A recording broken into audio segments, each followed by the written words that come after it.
Advisory Committee for the Miami-Dade TPO. Normally we meet on Wednesdays, but today we're meeting a day ahead of schedule because we're trying to get this in before the end of the month and the state fiscal year. Actually, not state fiscal year. The governor's, well, it's come from the state. The governor's executive order regarding virtual meetings. When that was done, of course, it's since been extended beyond this time. But when we had to do this meeting, it was either do it on June 30th or not do it at all because we didn't know what was going to go on. So that's why the meeting got moved up one day.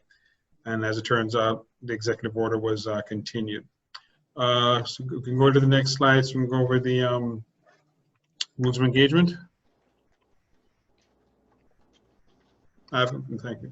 All right, so rules of engagement. As we're all used to this now, but I'll just roughly go over it. It's a public meeting and it's being recorded.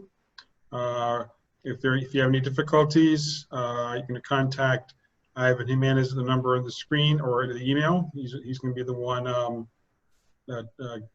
doing all the technical issues and talking to you, or via email or phone if you're having problems with your connection. When we have our presentations, because it's a virtual meeting as opposed to one in person, it's best that we're going to try to enforce that everybody wait until the end of the presentation before they ask questions, so that way it's a bit more organized. We don't have any issues today, items today regarding that require a resolution, but just for the record, if we had any resolution required items, or if one has to be done during this meeting, that each member, I'll go around and have to mention their name and respond so we can see them on camera responding to it, just for the record. So that covers that issue. We have more than all our members here, so we have a quorum. Actually, Rose is not here yet, but we have a quorum, all the members we have.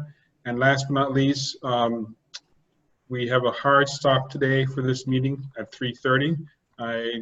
Based upon the 2 agenda items, I don't think we should last that long, but I'm just letting everyone know, to the board, the committee, the presenters, and so forth, because of the TPOs as Zoom is going to be used for another meeting, which is right after this one. So we need to make sure that we stop hard. It's by 3:30.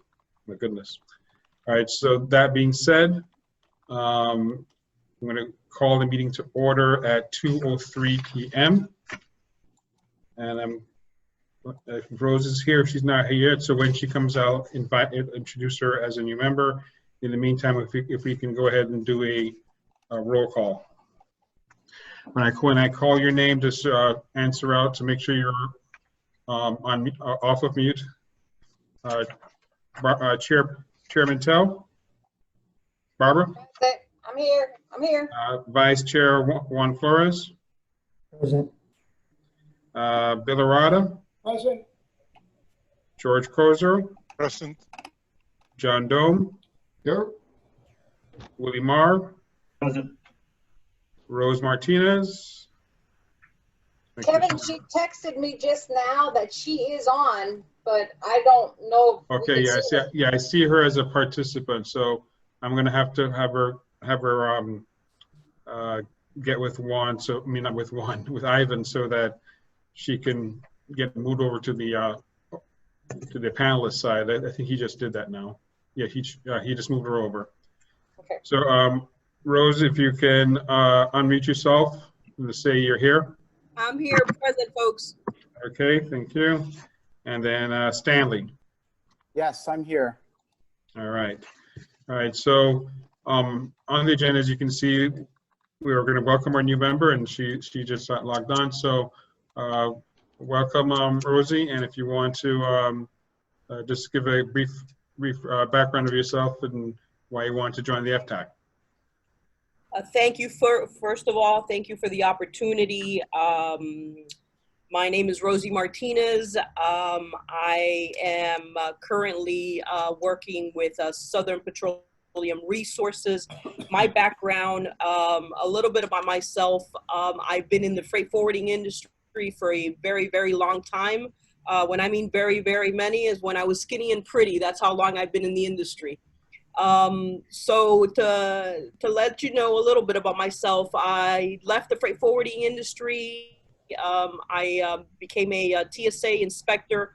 I was doing that for about 10 years and have recently returned from the Virgin Islands, handling all types of duty-free, of which I've been very fortunate of knowing Barbara Pimentel for many years, and in conversation with her about all the situations with trucking and the challenges that they face. That's how the opportunity came for myself to join the Freight Transportation Advisory Committee. A lot of ideas. I'm here to help out, and whatever we need to do to make sure that this committee is successful, I'm here and willing to work. Great. Thank you so much, Rosie. We appreciate it. And Rosie, just for the welcome, just for the record, is it you want to go by Rosie or Rose? Because I want to make sure I address you correctly.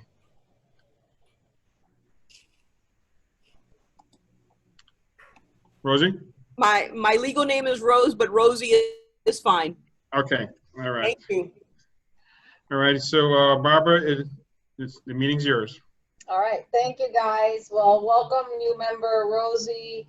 Hi, guys. Great to see you. John, I hope you're doing better. As you know, I still see the brace. Yeah. So I hope you're doing better. And everybody's staying safe and sanitized. So we're going to go ahead and move on to our agenda. We want to vote from our committee members for approval of the agenda as it sits. If I can get an approval on that, a motion. I move to approve the agenda. Thank you, John. Can we get a second? I second. All in favor? Aye. Aye. All right, motion carries. So the approval of the agenda. And now we need approval of the minutes from the meeting of the 13th. Did everybody have a chance to review those minutes that were sent prior? Yes. Do we have a motion to approve? I motion to approve. I'll move to approve. And I'll Okay, second. Stanley and John, second? Yes, ma'am. All right, thank you. All right, all in favor? Aye. Aye. All right, thank you very much. Does anybody have any public comments they'd like to do before we go on to the first item on the agenda, the first discussion? Do we have any public comments that we'd like to share with the committee members and those friends of the committee that are joining us? We have no public comments at this moment. Okay, perfect. Well, just to reiterate what we started at the beginning of the call, we're going to have a hard stop at 3:30, correct? Correct? Yes. Okay, yeah. At 3:30, I'm using the wrong mouse.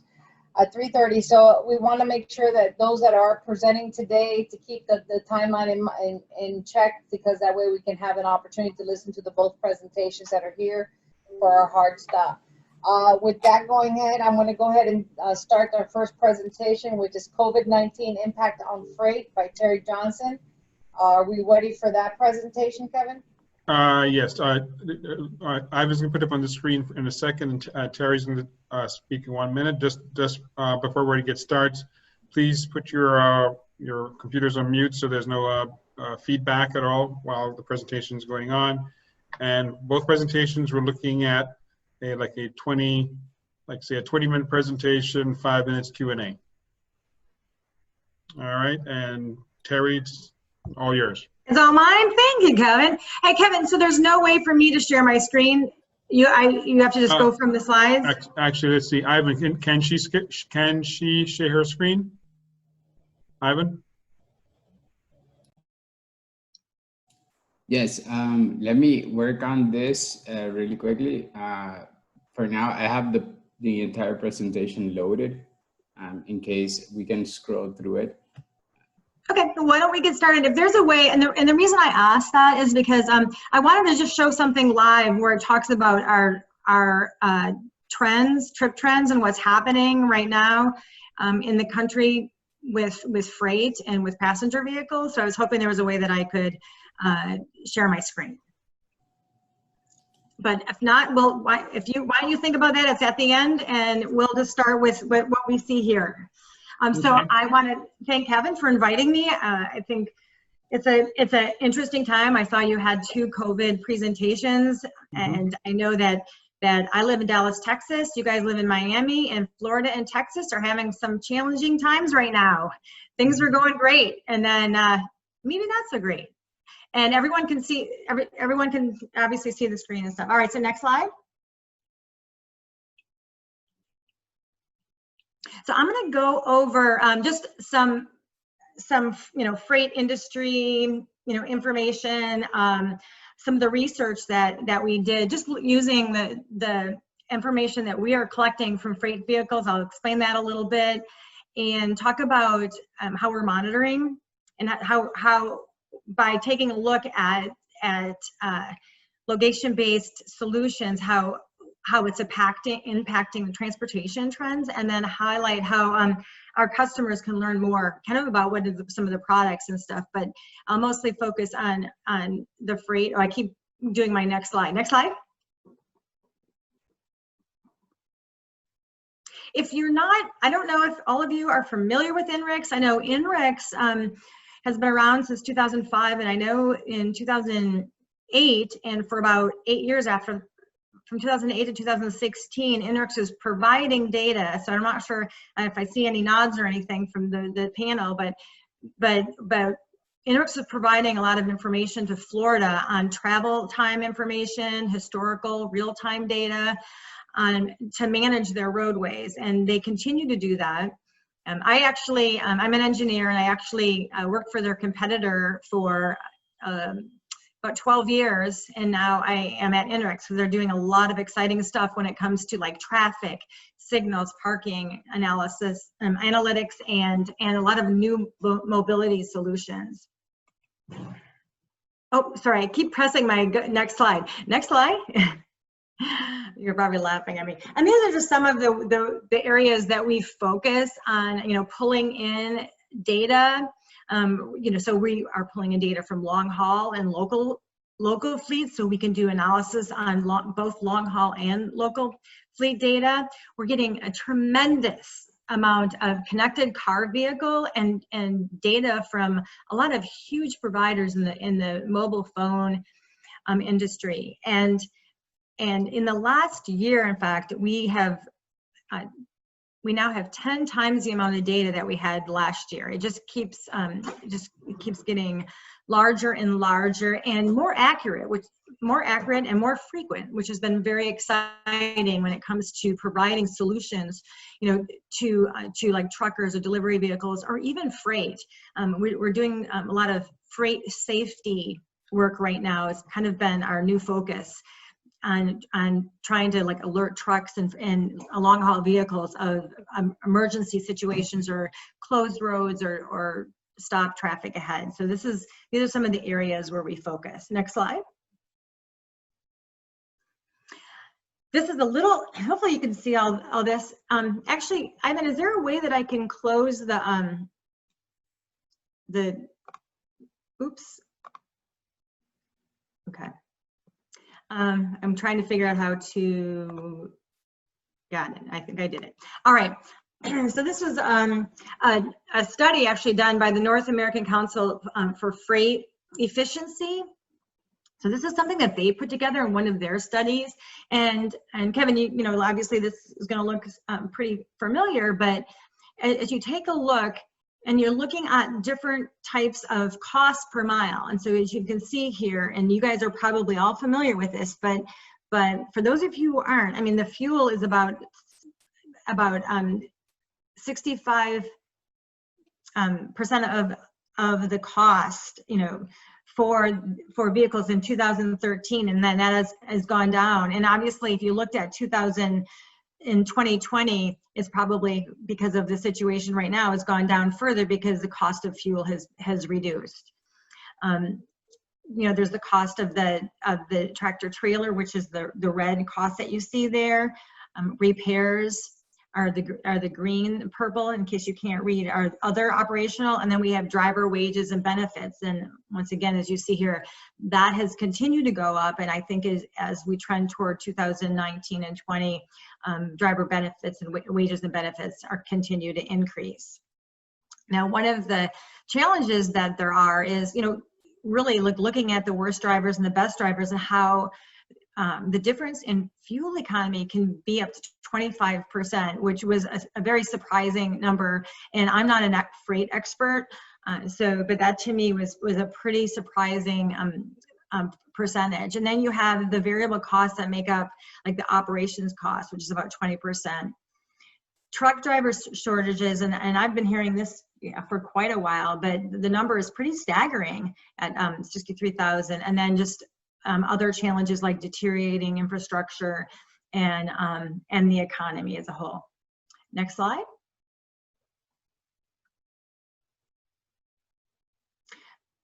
So because of like some of the coronavirus challenges, what we could see for post coronavirus is just freight movement. I mean, some of the freight has been strong, and we are all aware of that. Things like groceries and medical and some essential supplies.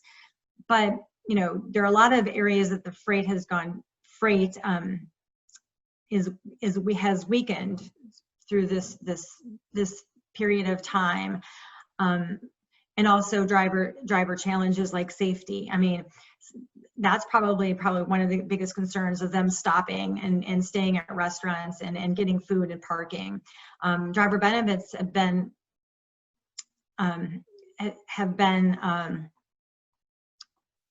sorry, Ivan was sending me a message. I got it, Ivan, thank you. Driver benefits like public appreciation and little congestion, and that's, I'm sure, has been great for the trucking industry. Low prices has helped. But there's a lower volume of freight. And then in the economy, I mean, there have been a lot of challenges when it comes to assembly plants and suppliers and transportation, being idle, pay cuts, and furloughs and layoffs. Now, I don't know, I was reading an article the other day, and it was talking about how stores are not going to have as many different types of, let's say, toilet paper, and a lot of companies are reducing the types of products that they're going to be selling. So I think that'll be interesting to see how that also affects freight movement. Next slide. So Interix did a study, and what we're going to look at is location-based data. Like, what is the data that we're collecting at Interix? What is it really telling us about COVID? Next slide. The study we did, really, it was released in April, the end of April, and it took a look at what was happening, like from February 23rd to April 17th. And what we're doing is really taking our trips data. And our trips data is very granular data, and we're basically tracking the individual freight vehicles through the system. And we can take a look, we can use this data at a national level, a regional, a state, and we could even do corridor analysis or even like analysis by zip codes. And the goal of the study was to see how the state and the economies were responding to the different COVID-19 shutdown, really, and identify potential travel time savings that could, possibly help some of the fleet operators, and I'm sure it did, and then recognize the trend as a country as we begin to open. Next slide. These are the types of data that we are collecting. So we're getting, and I kind of mentioned this before, but we're collecting data from consumers, which are typically like the connected car data, and then mobile phone applications. And this is this is where the biggest growth has been for Interix in collecting data. More and more vehicles of all different types, of all different levels. I mean, it used to be, the BMW, Mercedes, and, Audis were the ones in Cadillacs were the ones that had GPS systems in them, but now it's just a variety of cars at all different levels have GPS devices that can be tracked. Obviously, that data is anonymized. We can't take it from their actual, home, but we can get it through within a quad key, or it's about a 300 meter, we call it a 300 meter quad key rectangle, and that's how we can track where people are going and coming from. So we have local fleet data that we're pulling in, and also data from a lot of long haul trucks. And then this data that we're pulling in, it gives us like the location, the heading, and the speed. And once again, so we can track this data and use it for a lot of different analysis. A lot of states are using this data to help them in a variety of ways. Next slide. If you take a look, there's a lot on this screen, but if you take a look, the week of April 17th, April 11th through 17th, and then April 7th for passenger and freight, you see kind of what's happening. We can see in Florida that the passenger vehicle rates went down it was over 52% in Florida. And that's a huge difference. I guess maybe people just weren't going to Orlando. Is that, I don't know, is that what caused that change in passenger vehicles? But a very, very low number. And obviously we see like in the New York and that whole area, that makes a lot of sense because, that's where it was kind of, we were hit first and people kind of quit driving. And then if you look at the freight travel, it was down 13%. And that's been an interesting number because, we kind of, it went down a lot in April, but then there's been a lot of different changes. If I took a look at the June 13 week for passenger nationwide, and it was only down 3%. As of today, we have an application and a blog that goes out, and I can send you the link, or Kevin, you may have it, that talks about where we are. Now, nationwide, we're basically at 100%. Now, that doesn't mean that every state is 100%. In fact, states like Wyoming are up a lot. A lot of the states that are kind of, I don't want to say not necessarily destination, but destination with a lot of open space have become very popular, if you can imagine. And other states have not. But as of today, though, or as of last week, we're basically at 100% if you take a nationwide number. The week of June 13th, freight was only down 0.7, and I don't think that has really changed that much. I think these are kind of interesting numbers, and I think what has happened is during COVID, obviously freight travel had the different types of delivery changed, and there were a lot of different ways that freight was being used, freight travel to deliver a lot of needs. And there's been a lot of like grocery store or well, as we call it, toilet paper and paper towels have been in high demand. Next slide. Can I ask a quick question? Absolutely, yeah. We see the levels are down. Is that year over year, or is that, how is that measured? Do we know? Oh, you mean the travel time being down? Yes, was that travel down 46% and freight down 13%? Was that compared to last year? Is it on an average, or how is that? It was actually compared to a time in like January, February, yeah. Okay. So just really like it's really a pre-COVID number. Does it account for freight trends, like maybe seasonalities or so on, or is it just based on numbers? Is that really talking? Yes. Yeah, really. I'll have to admit it's really based on numbers. We didn't go into all the details, so it's not as scientific as something like you would do. And we basically were working with pretty much straight numbers. Okay. Okay. And also, just a quick question. You said it's pretty much back to normal. It's only down 3% in passenger travel now from where it was April 11th to 17th.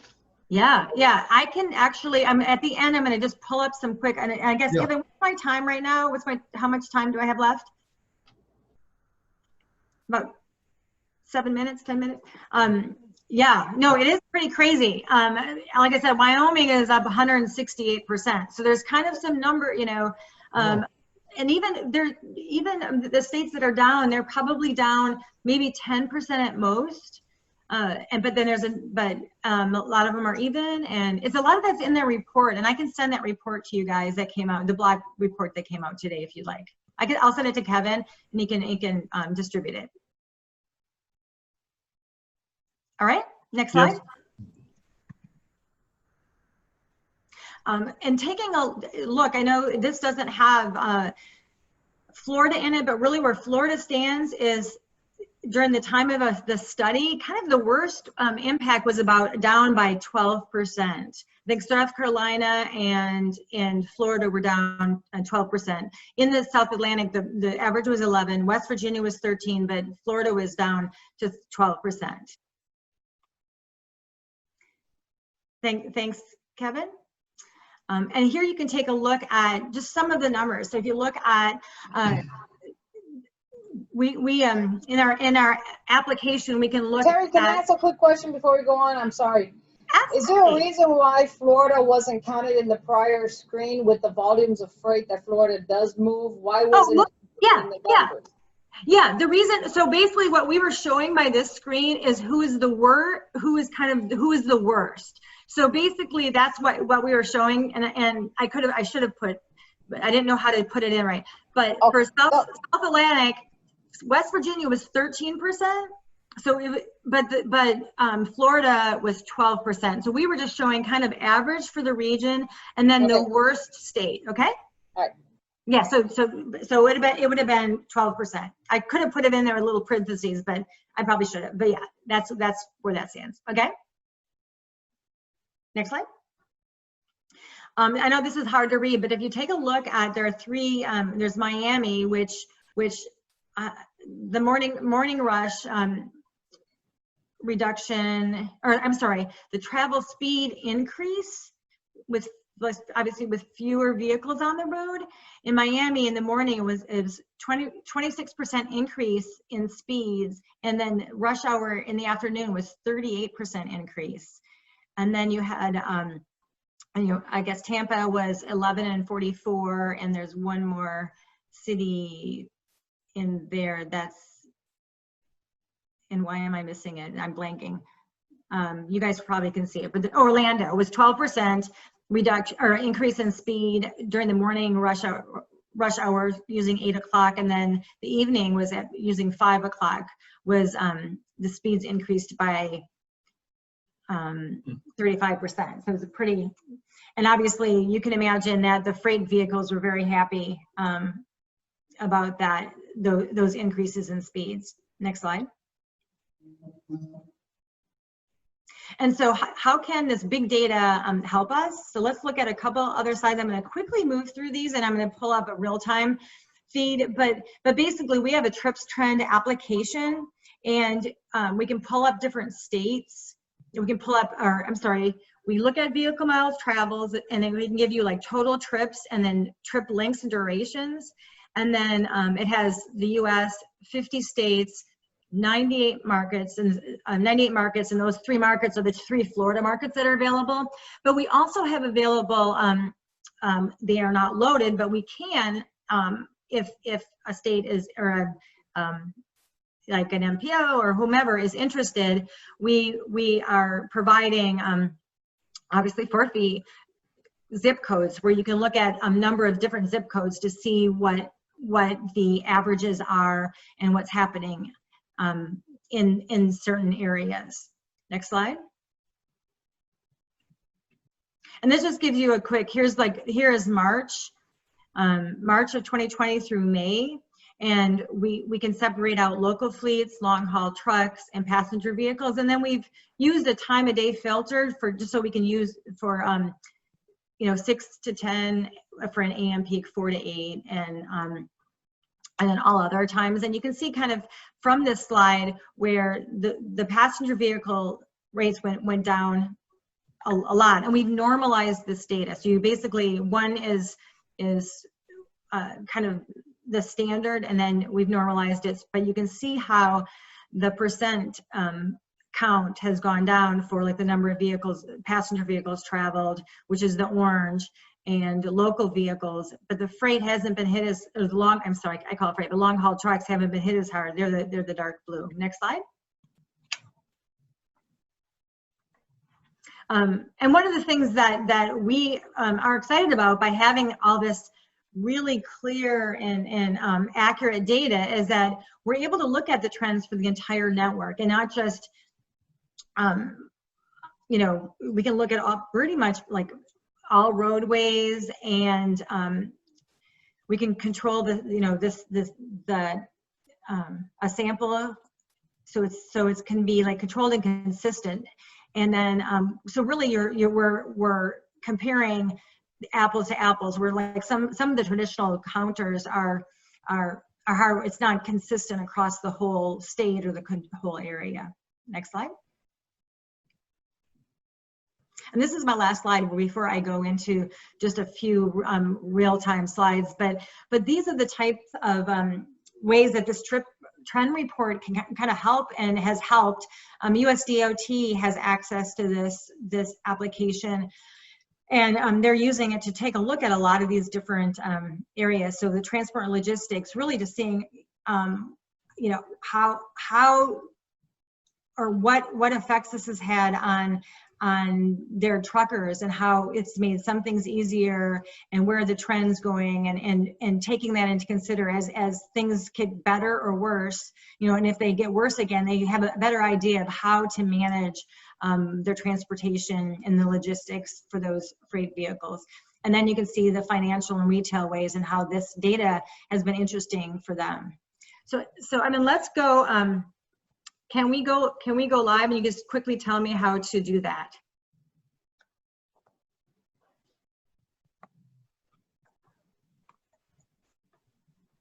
Yes. Oh, So, did I just click on share screen? yes, correct. Do you see on your bottom panel a green button that says share screen? Yep. Awesome. All right, now you can see all my emails. Can you see my screen now? Yes. Yes. All right, so I just want to take, and obviously just cut me off, because I can talk forever, Kevin, so when my time's up, just cut me off if I have 3 whatever minutes. But, so here's what this application looks like. But what I did is I pulled up the United States and Florida and then Miami. And here you can see what's happening. This is March 1st through the 26th, June 26th. And as you can see here, in Miami, it's been kind of low, you know, lower than the Florida averages and the U.S. averages on the number of sorry about that, on the number of passenger vehicles. We can take a look at fleet vehicles. These are the kind of the delivery vehicles, where everything, as you can see in March, this is what we used as the basis, is this first week in March, and that's why they're all one. And then you can see how it has changed, where, well, you know, when we had the June 26th kind of to that April time period, that was kind of the worst time period in most places nationwide. It kind of took a little longer to get to the south, but you can see how that went down. And then when we take a look at the long haul vehicles, you can see here how they went down, but not as bad as like the passenger vehicles. And but once again, Miami was less, you know, it was less than the Florida average and the U.S. average. Now these are, I'm sorry, this was the normalized vehicle miles traveled. We can also look at the trip count. So the number of trips that were happening, and you can imagine this, right? You see here that we have, once again, the U.S. is red, Florida is the green, and then Miami is the yellow. And when it came to passenger vehicles, there was a big drop, you know, in that March, you know, end of March, and then we just continue to get better. But when it comes to like Florida and Miami, you guys we're not quite back. Florida is not quite back to 100% yet. And we'll start tracking to see if that goes down. I know I live in Dallas, Texas, so we're moving backwards a little bit from opening, and we'll see how that affects our state. And once again, I'm just going to click on the long haul trucks. There wasn't a huge, there was all that confusion right around the March, right when the states started closing, but in this time period. But then we moved back up again. Still not back to 100%, but not too far away. And that's the number of trips that were taken. And this is just a little different. This is like normalized durations. And so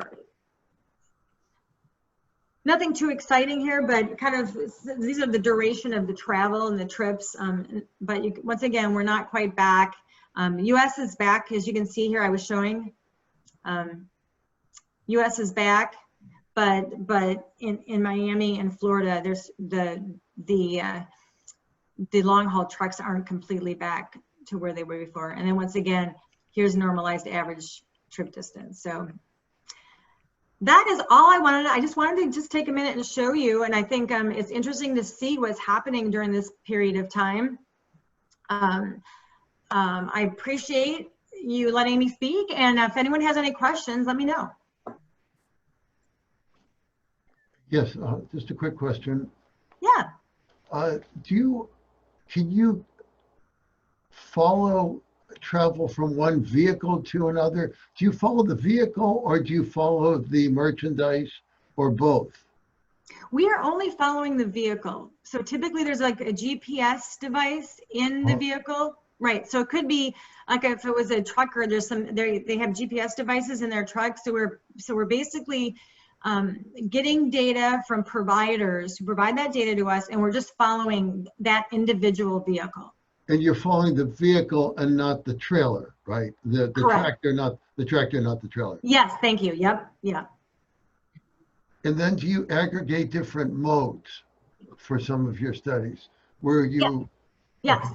Yeah. Yeah, we do. We just felt like in this particular application, I think it's important that we have them separate. But for INRIX, we do a lot of we have a lot of data that we can provide where it was called TRIPS data, where we can provide all vehicles and aggregate it, or we can really do a variety of ways. Pull them out or just aggregate them. Yep. I was kind of wondering whether you can go across the supply chain. Yeah. No, we just track the vehicles. I know we're all excited for those days where there could be a GPS device, and I know it's happening on some trailers, and obviously we are not doing that as of today. Very interesting. Thank you. Sorry about that, John. No, it won't be long. We are. We're doing a lot of tracking, and we're that kind of stuff with people and bikes and all that, but it's a lot of data, and it's a lot of figuring out the value of it. So the last question is, how do you anticipate I'm sure it'll be positively for your business, impacted by autonomous vehicles, autonomous trucks? Are you working with Starsky or any of the groups that are deploying autonomous freight transport?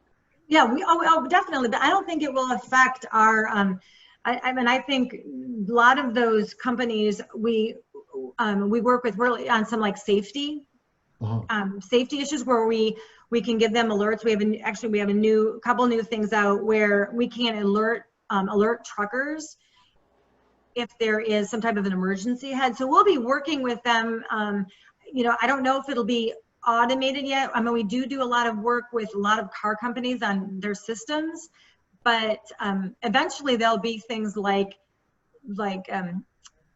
giving alerts to trucks of stop traffic ahead. Because we detect cues and like the backup from a queue, so we can alert vehicles when to stop.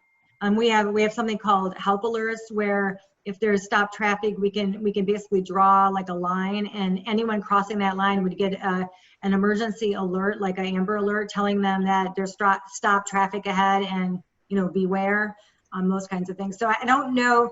I mean, those things would probably end up being eventually automated, or there'll be an alert to a trucker saying, you know, take it off automation. There's something ahead, and eventually that information will be automated into their systems. Thank you. Sure. If I can, a quick question, that we were saying. The question is, because this information is actually very pertinent to what I do. When you say the amount, I saw the yellow was from Miami, and this might sound trivial, but it makes a difference for me. Is that city of Miami, like the port and the airport, or is that Miami-Dade County? You know what? I'll be honest. It is actually a pretty large area. It is. They call it like the Miami. It's not metro. It's like oh shoot, like MSA. Does that make sense? Yeah. Yeah. Yeah. Okay. Okay. MSA. Thank you. Yeah. I figured you guys at the Yes. TPO would know. Yeah. I think it's the MSA. Now this data is available where you can get it and get it by zip code, and then you can you know you can aggregate as many zip codes as you want to pull data and where, you know, what's happening in different zip codes. And then, well, thanks. I'll look into that. And my comment was actually to the increase in speed percentages. There was an article in Transport Topics just a couple of days ago that many jurisdictions around the country are reporting a spike in writing speeding tickets to truckers because the roads have been so open during the COVID. It was like a counter effect to the open roads, was that the amount of speeding and fines had increased as well. Just well, you know, and that's true. And the other sad thing I have to say is, you know, we're thinking that there aren't as many accidents and fatalities, and unfortunately, because people are driving so much faster, that not that there's necessarily a complete increase in fatalities, but a surprising high number of fatalities, but mostly due to speeds. So. Yeah, possibly because, like you said, the crashes now, because the crashes are already at the higher speeds as opposed to fender benders when you're stuck in traffic, so you're more likely to have somebody being killed. But that being said, we're gonna need to wrap this one up. So thank you so much, everyone. Can I just throw one more question out? Go ahead, John. Do you keep track of truck parking, where they're parking, when they're parking, and how long they're parking? We do not. Can you? We do not. We're looking for a way to discover where it's needed. Can you do that? Yeah. There's a lot of interest in parking. We do parking stuff, but we don't keep track. Let's say, like, necessarily keep track of them. So, yeah, once their truck turns off, we're done. That's what I wanted. Okay. Yeah. Thank you. Thanks. And I apologize. I would love to hear the next speaker. I have to leave for another meeting, but thank you so much for inviting Kevin. I appreciate it. You guys take care, and great questions. Thank you very much. And Terry, I sent you a message on the chat, so please look at it before you sign off. Pardon? I sent you a message on the chat. Please look at it before you sign off. The chat. Okay. Please look at. Okay, got it. Okay. Thank you. Thank you, Terry. Take care. Moving on to our next item. It's COVID-19 response. Stanley, the Miami-Dade Beacon Council, and all yours. Okay, thank you, Barbara. Can you hear me? Is my microphone? I can hear you. Yeah, we can hear you. Good. We can hear you. We can hear you. Great presentation by Terry. Obviously, there was a lot of good granular data.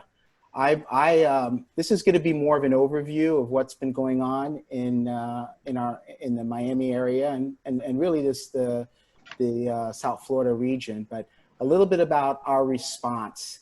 And this is very high level. There aren't that many graphs or charts or data, but just a sense of what we've been doing and how we've been responding to the COVID-19 virus. So, as you all know, the Beacon Council is the official economic development organization for the county. And that just means that the county has hired the Beacon Council to really market Miami and handle a lot of projects that have to do with incentives. So a lot of it is focused on that. But over many years, we've been focusing on a lot of the industry sectors. Trade and logistics is one that I cover for the Beacon Council as one of our targeted industry sectors. And the industry that got hit the hardest is, I'm sure you all know, is not so much any of our targeted industry other than aviation, but it's been the hospitality and tourism. And it's interesting how the hospitality and tourism industry affects everywhere. And so we have been digging down along with our partners at the Greater Miami Visitors Convention Bureau and the county as the three principal, call it stakeholders for Miami-Dade County in how we were responding to the business continuity. Okay, so one of the things that we did was, like many other organizations, we have a dedicated business continuity center, or a page that's on our website. And so during this, it's been 4 months now, we've been focusing a lot on surveys, getting a sense of what the different businesses are going through, obviously partnering with both the SBA and the DEO.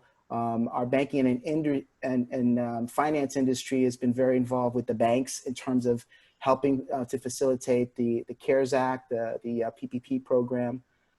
So a lot of our time has been in really standing up a new portal called the BizHelp Miami portal, focusing a lot on how do we assist businesses, not just with access to capital, but also access to technical assistance. So we can move on to the next site, or not site, the next page. So one of the things, obviously, that is a key thing in terms of the logistics or supply chain world has been a realization that we depend a little bit too much on China and other manufacturing companies that are external for our PPE, our personal protective equipment. And so a lot of our efforts has been working with the South Florida Manufacturing Association in developing a better supply chain for our PPE equipment. So you'll see there, we saw a lot of companies pivot from what they would traditionally have been doing in the past to something that has more to do with a lot of the PPEs, whether it's sanitizers, a lot of knitting companies that are now providing masks. And so we've been cataloging all of that, as well as both the county, the Beacon Council, World Trade Center Miami has been involved in that effort, and Enterprise Florida. And we've developed a pretty big list of companies that provide personal protective equipment, and I can share that with you guys if anybody's interested in that. It's also on our website. So a lot of vetting of suppliers and connecting them with Miami-Dade County's small business department because of their big procurement program that they have over there. So a lot of collaboration. Go move on to the next page. I think it was early April or late March. Again, the principal partners, the Greater Miami Visitors Bureau, the Beacon Council, and Miami-Dade County, we have been collaborating in a way that we've not done in the past, and really kind of digging in on how do we help with this recovery effort. And so there's, we've had 2 large town hall meetings. I think each of them had a little over 1,000 people joining. So people are really, really interested to find out how can we help their business? How can we make sure that after they were asked to stay at home, shelter at home, that now here they are, most companies after a disaster, even a normal disaster like a hurricane, I think we record about 40% of businesses will go out of business. So you can imagine for this sustained disaster, where we are with a lot of businesses that are just shutting down because they don't have the liquidity to stay on. So a lot of it has just been making sure that we're providing as much information as we can about loan opportunities, whether it's federal or state loan opportunities or grant opportunities. Obviously, the CARES Act, the PPP program was huge. Unfortunately, I'm hearing that today's the last day for the CARES Act, and I think there's still like $90 billion that's still left on the table. So you can imagine that a lot of businesses were helped, but there's still a lot of businesses that just were not able to tap into those resources, mostly because of the fact that they didn't meet the criteria. You know, a lot of these grants, you have to sort of pay into unemployment insurance. There's a lot of criteria that you have to meet. And if you're part of that gig economy, so either a sole proprietor or, you know, a 1099er, oftentimes you just don't meet the criteria to tap into some of those businesses, some of those grants. And so we've been trying to figure out how do we continue to assist these smaller businesses. Go ahead to the next page. So the BizHelp Miami is where we spent a lot of time in April in standing up this portal, again, to create resources for the small business community. You'll find in there that we spent a lot of time having conversations with both the public sector and private sector in standing up what we call a frontline community partners. So on the private sector side, there are a lot of companies that have signed up to offer pro bono services. And obviously on the public sector side, or let's call it the non-for-profit side, we've been really coming together to try to see how we centralize our efforts, how we build capacity. So what I mean by that is, you know, organizations like Prospera, Acción, Branches, Miami Bayside Foundation, the Chambers, and the list goes on. It's about a good 15 to 20 organizations have come together to figure out how do we do this in a way that we're building capacity between ourselves so that that small business feels that they're not just getting a link or a referral, but we're literally hand-holding these businesses to get through, whether it's access to capital or getting coaching, pivoting to something different. So a lot of hand-holding that we have not done in the past, and obviously for obvious reasons.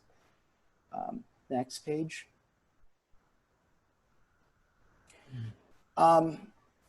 So, you know, you've got the CARES Act that was huge, the Main Street lending program that's now in effect for, again, some of the larger companies. Obviously, the SBA, their definition of small business is any company that's 500 or less. Most of them are actually doing okay. It's the micro businesses that are hurting the most. So I would say anything with, you know, 9 or less employees, or 8 or 5 or less employees. So you had the CARES Act, you've had the PPP program, you've got the Main Street lending.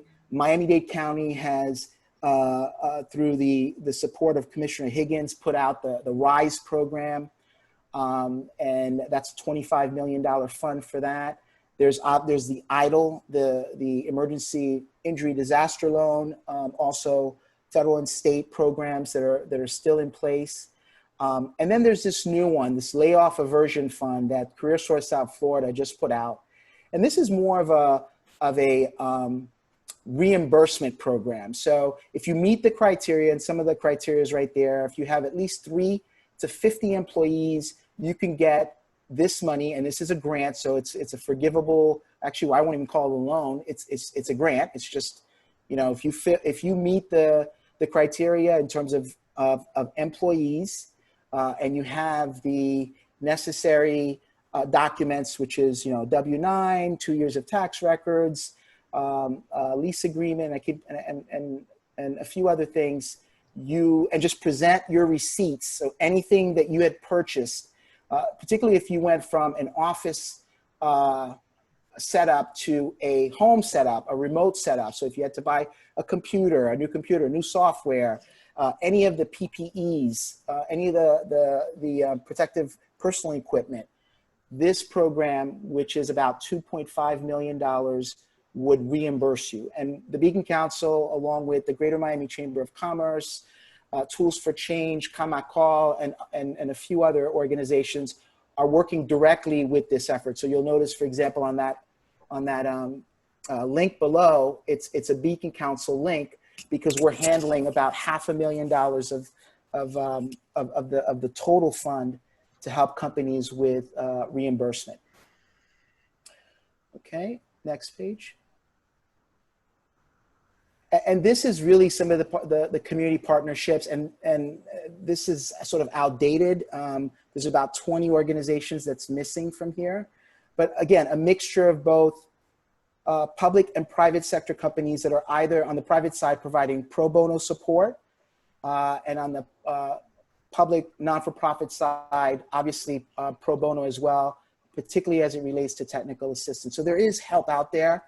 And I thought even though this committee focuses on transportation, I just wanted to kind of give an overview of what we're doing.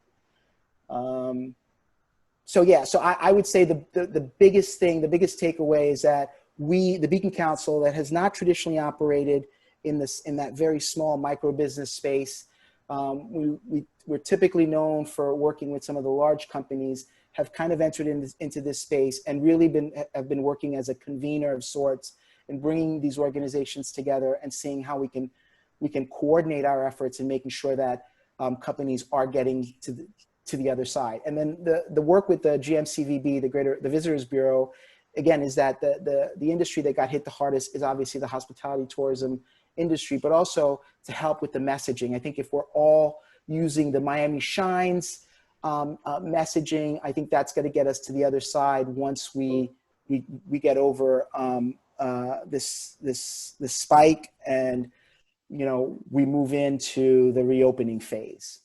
Next page. All right, and so what I wanted to do is really just leave you all with, there's a lot of great things actually happening in Miami-Dade County, especially as far as the Beacon Council goes. We have broken every record other than completed projects this year. So we track capital investment. We hit a record on the amount of capital investment in Miami-Dade County, just under $1 billion in capital investment. We have hit a record in square footage. A lot of companies, particularly the big ones, as you know, that are investing in Miami. So a lot of industrial space usage. We've hit an incredible record at least historically for the Beacon Council, a little over 2,400 committed jobs this year. The only thing where we have not hit our goal is the number of completed projects, but we're just shy of that. We normally do about 50 projects completed for the year. We have just under 90 active projects. Again, this slide is a little outdated. But a lot of great news. You can see we're about 55% domestic investment. So a lot of companies either leaving California, New York, some of the metro places, and coming to the South Florida region, and then 45%, which is international. Still a lot of activity from Europe, still a lot of activity from South America. So I wanted to make sure that you all understood that there's still a lot happening. We're very busy at the Beacon Council, and it's not as dire as people think it is. We do have a major problem with this virus, but from an economic standpoint, we're not seeing the kind of doom and gloom that a lot of people are contemplating. Next page.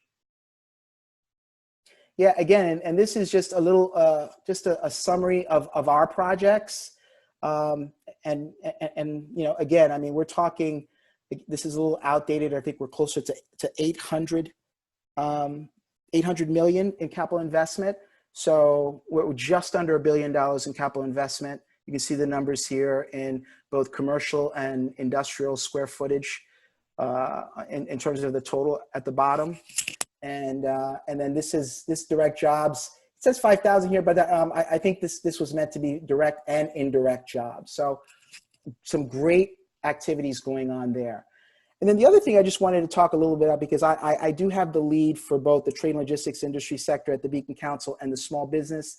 Yeah, and I've been spending a lot of time on the small business side, but on the trade and logistics side, we have been working on putting together a sort of a marketing flyer or piece that provides a brief update on our target industry. So basically a target industry report.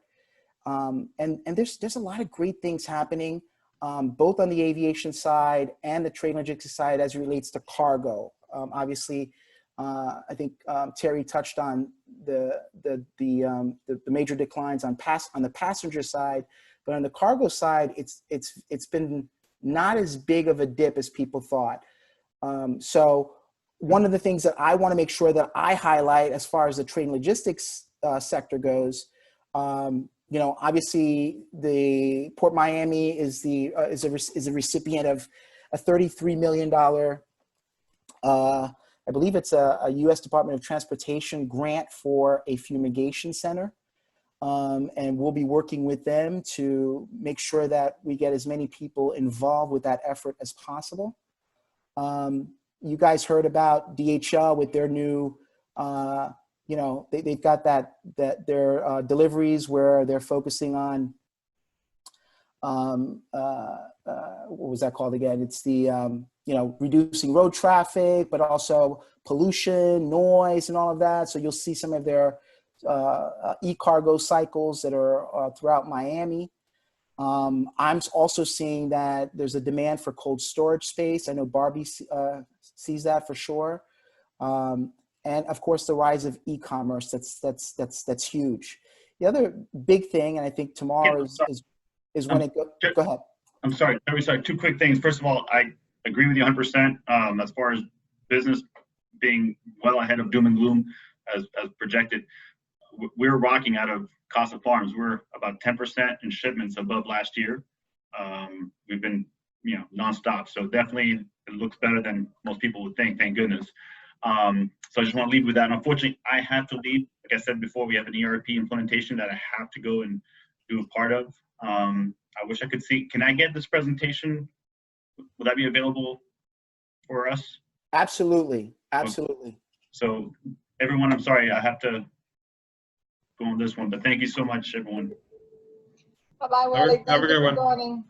Yeah, and I'll just wrap up by saying that obviously as of, I believe it's tomorrow, July 1st, the USMCA agreement takes effect. We're going to be following that very closely. I think it's a huge opportunity for the South Florida region. You know, there's been a lot of talk about nearshoring and the whole supply chain, you know, world in terms of regional supply chain. So there's a huge opportunity for us there. So we'll be tracking that for sure.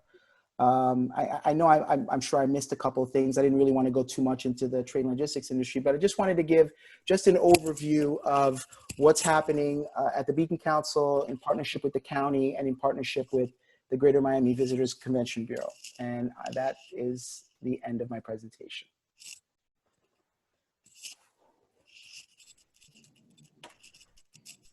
Thank you so much, Stanley. I appreciate it. I guess now we have a few, we definitely have about 27 minutes, but I think according to Kevin, we were going to probably wrap up by 3:10, and it looks like around there. Does anybody have any questions for Stanley regarding the presentation he has and anything from the Beacon Council that they're doing on an effort to help the companies and help businesses keep their staff employed, keep people moving? It's kind of, I hate to say it, but it kind of shows you how important freight is at times of these pandemics, and it just emphasizes and making sure that we make these trucks get to point A and point B as quickly as possible to make sure that the commerce continues moving. So just gives us that overview of the importance as to why you see such a small dip in the trucking, because cargo still has to move, commerce still has to go. So does anybody have any questions for Stanley from the committee? Great presentation. You know, one thing about both of these presentations is that I'm encouraged because I'm seeing signs that, you know, things are bad, no doubt about it, and we are at a bad place. But, and I have to say that I wasn't too clear on some of the comparisons that were made on the prior report. I'm looking forward to getting. I wasn't sure if they were comparing you know, over last year or over the data seemed too good for what I thought it was going to be, you know, in my opinion, and which is great. And so there's a lot of hope. And this type of reports point in that direction. So I think it's extremely important, and these are some of the things that might not be reaching the general public, you know. So great. I like to see both of these reports, and thank you, Stanley. This is a great presentation. Thank you. Sure, of course.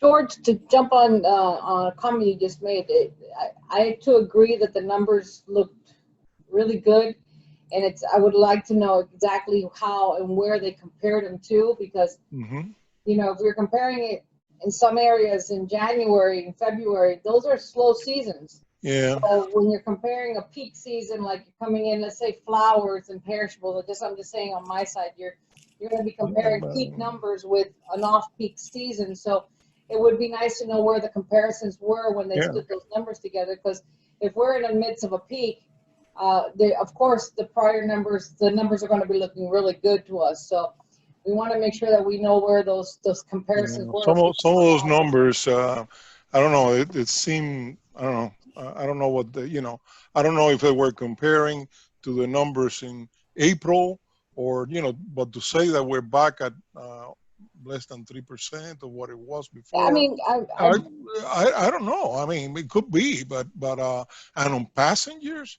yeah, I could see more people going to Iowa, but I know that Orlando, you know, the parks are closed, and that's a lot of cars. So we're, you know, how, but again, you know, I don't want to sound pessimistic. I mean, I was just surprised to see those numbers. I'm going to probably tend to disagree with the percentage of where we're supposed to be at. And I know, you know, just based on perishable side of it, seeing the decline on the flowers, we're down 40% just for the Mother's Day. I mean, when you go across the board and you hear what's happened in the perishable community, that millions of gallons of milk was being disposed of because they couldn't get it to the packing agencies or packing requirements to where they have to go. Flowers were being burnt by the tons, hundreds of tons of flowers being burned in farms. So I would really love to get that comparison number from the prior, the prior to the post pandemic. I would really like to see those numbers, because it would really indicate exactly how our industry at least has muddled through this pandemic, to give us more of a accurate number. But I'm with George. I'd like to see the numbers, the prior numbers of what timeline was at. Any questions for Stanley regarding his presentation? Yeah, John, you're mute. Unmute yourself, John. Sorry about that. I just have one. I know we want to get going.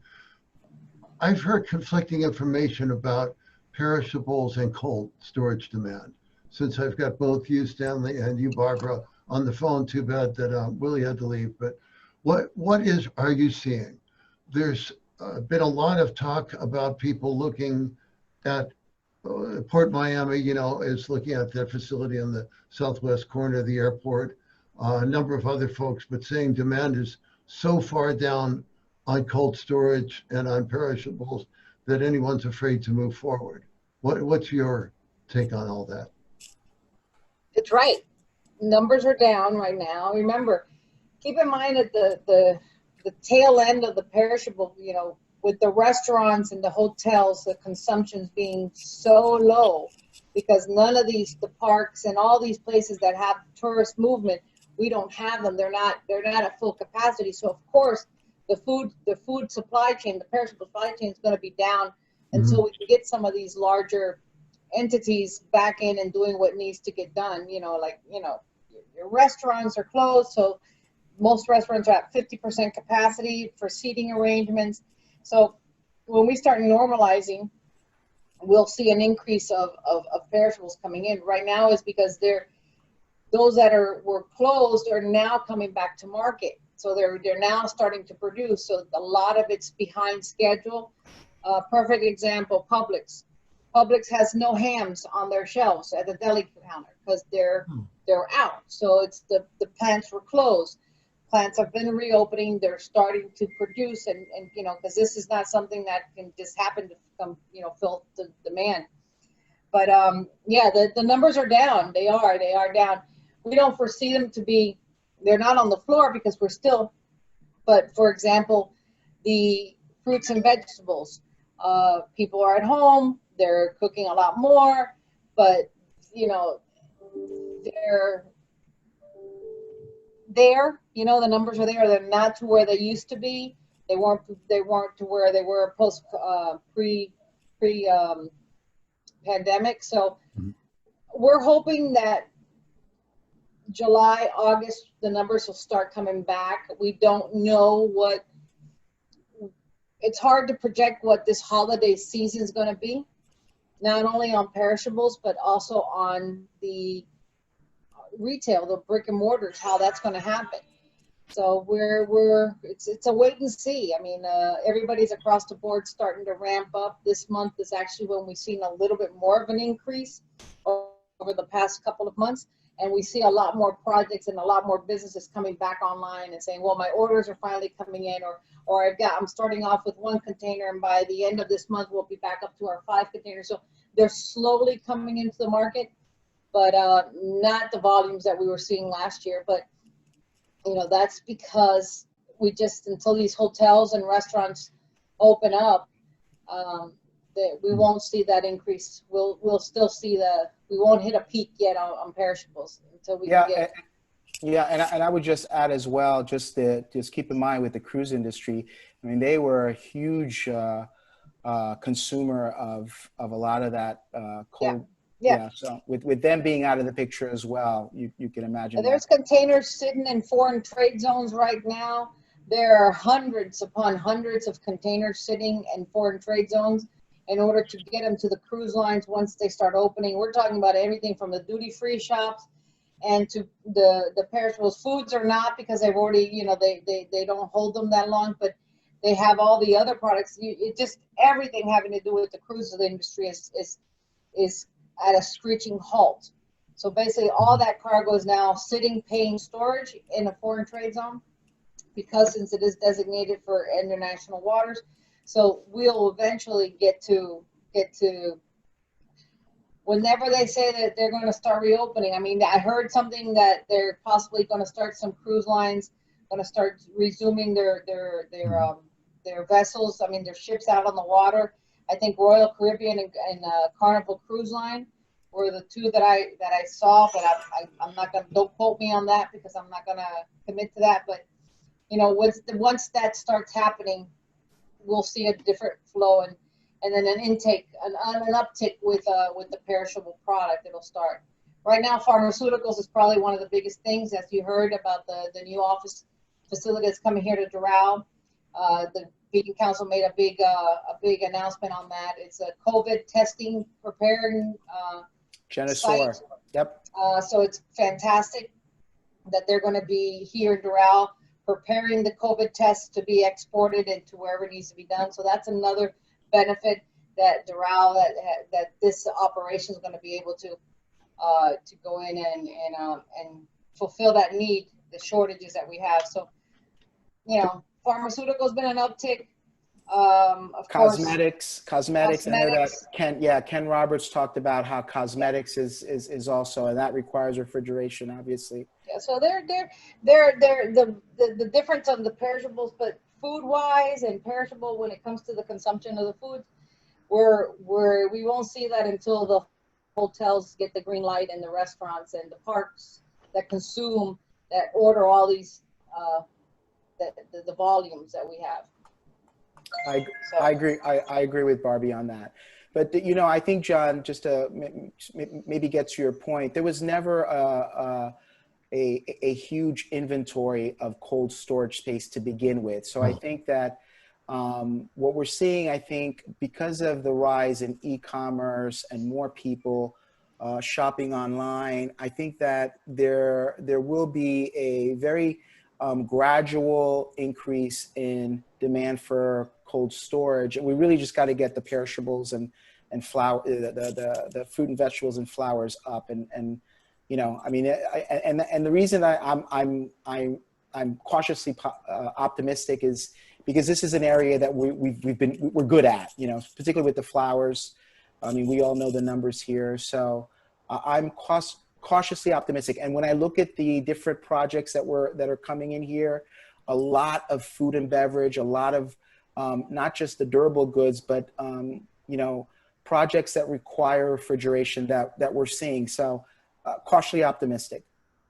Send them my way. We will.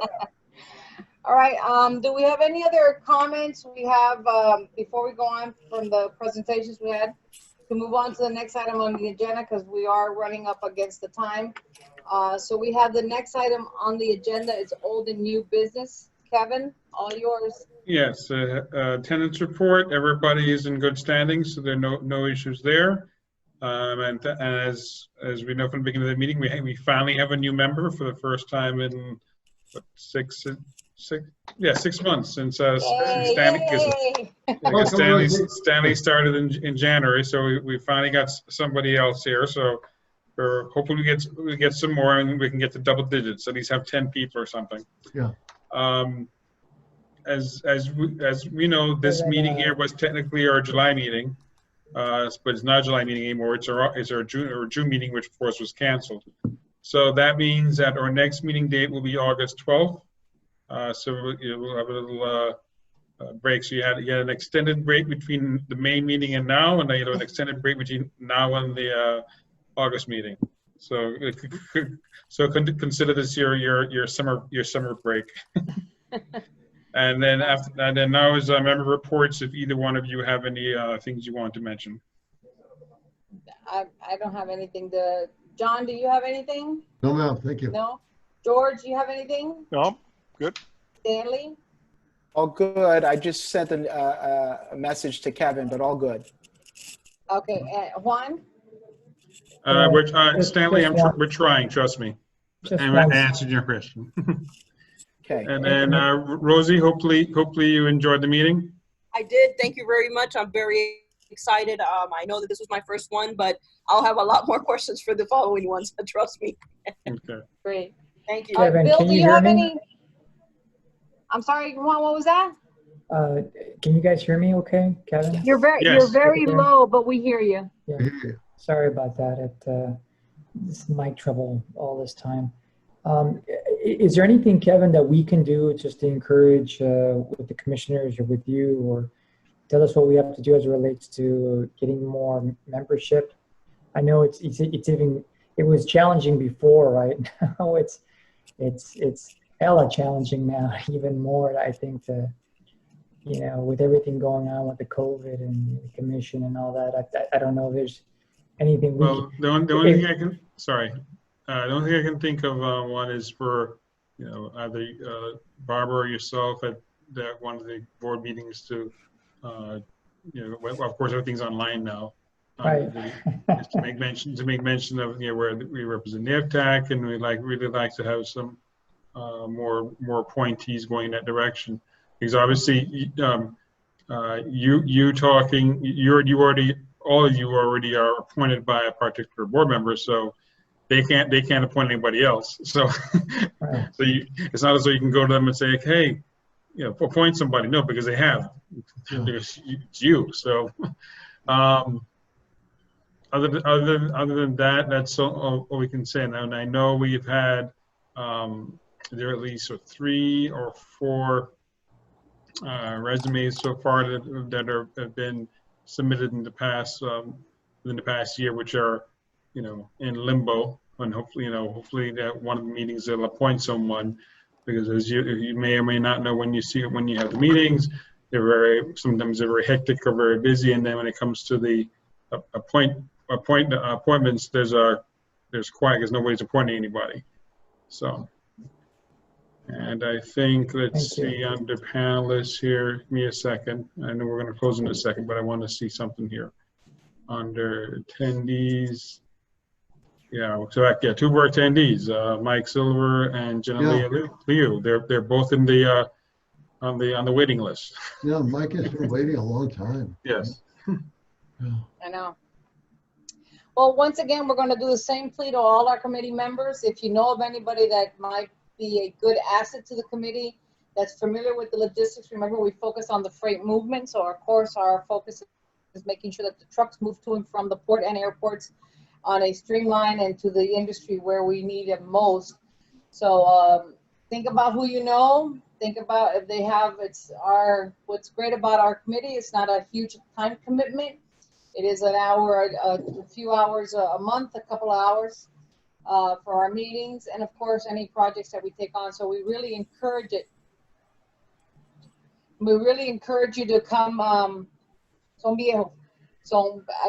we really need you guys to, sorry, you're talking to me and I can't do two conversations at once, I apologize, but we just need to get those, we need to get some butts in the seats for our committee. We really do. We're good there until we had the reformation, getting people on, but make those recommendations to those people that you know, encourage them to submit their resumes to Kevin, explain to them the importance of what this committee does and what we've done.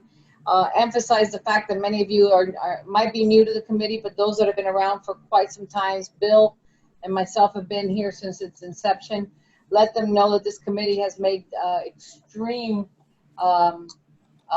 headways, and basically every FTAC committee throughout the United States has been modeled after this one, because this was the very first one. And Juan Flores was our first freight coordinator with the Florida Department of Transportation that can go ahead and justify that. So what we've done is been president here, and we want to make sure that we continue that, and we need the right people in the right seats to help us move this community forward, and all the projects that we have coming on board, help them streamline and make sure that it's for the best for the industry and for all involved. So we encourage you to talk to your neighbor, your friend, anybody that's willing to sit and help us keep our voices loud. Boy, that was a good speech. Amen. You know how I can get on a roll when it's about freight, so. Yes, she's running for office. All right, so other than that, our other item is the memo reports. I think we've gone over everything, and with that being said, oh my God, we're at 3:22, so we are hard stop. We're ready to adjourn. Kevin, you have any other comments or anything you'd like to share? no, just have a great July 4th, everyone. Have a great, safe and stay sanitized, everybody, and Be safe. All right. Thank you, everybody. Meeting adjourned. Thank you. We'll see Meeting you soon. adjourned 3:22 p.m.